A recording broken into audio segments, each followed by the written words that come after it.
mungatsekule bwanji pakamwa panga yawo.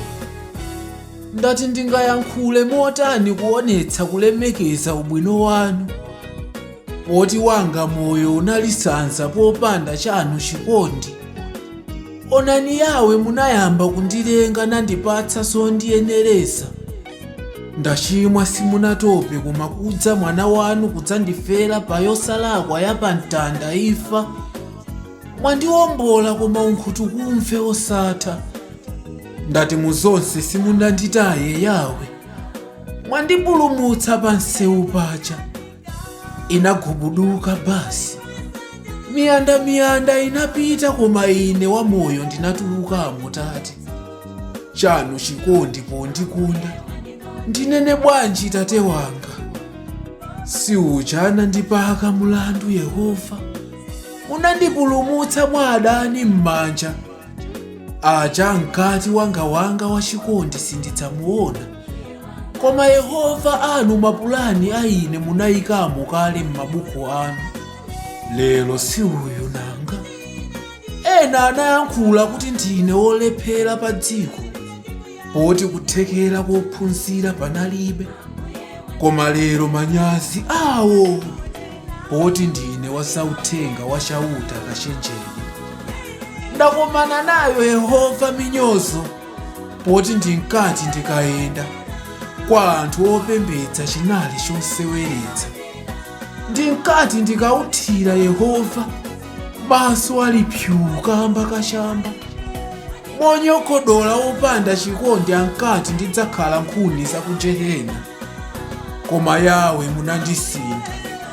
Aja opemphera si awo alowa muzamdziko nanga. Mwandikondera ine yawe. Ndakhala nthawi yayitali pa ntchito opanda kukwezedwa zoyenereza zilipo.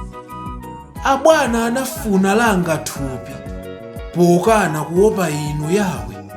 Kukwera kwanga kunakhaliridwa.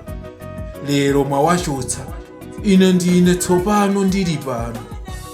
Ndati yanga business. Ndinayamba kale Yehova koma zipatso palibe. Chakhumi chiperekereni, zopereka koma osasintha. Ndakondwa poti mwasintha nyengo zanga lero tate wanga. Zikomo Yehova ndinali wachinyengo mmapembedzedwe yanga. Kudziyeretsa pa anthu pamaso kwa inu kuli negative. Zikomo poti lero ndine woyera kotheratu. Inu amundende musalire, nthawi ikudza adzakukonderani yawe. Nanu inu akabwerebwere akuchipatala, yawe ngwakutha adzakukonderani nanunso. Inu amasiye, chitonzo chanu chidzatha adzakukonderani Yehova. Inu amphawi, zidzayenda Ambuye adzakukonderani nanu.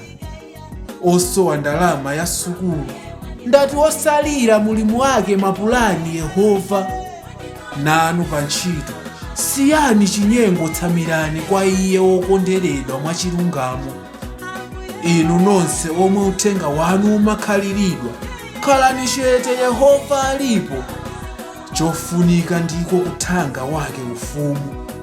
Poti ukathanga wonse ufumu wa Yehova, zonse ndizowonjezereka kwa ife. Yesu akubwera. Lapani kuti wamoyo udzakonderedwe mu ufumu wanu Yehova. Saukani, zunzikani pofuna mtendere wa Mulungu, ndipo iye adzakukonderani mu ufumu wake.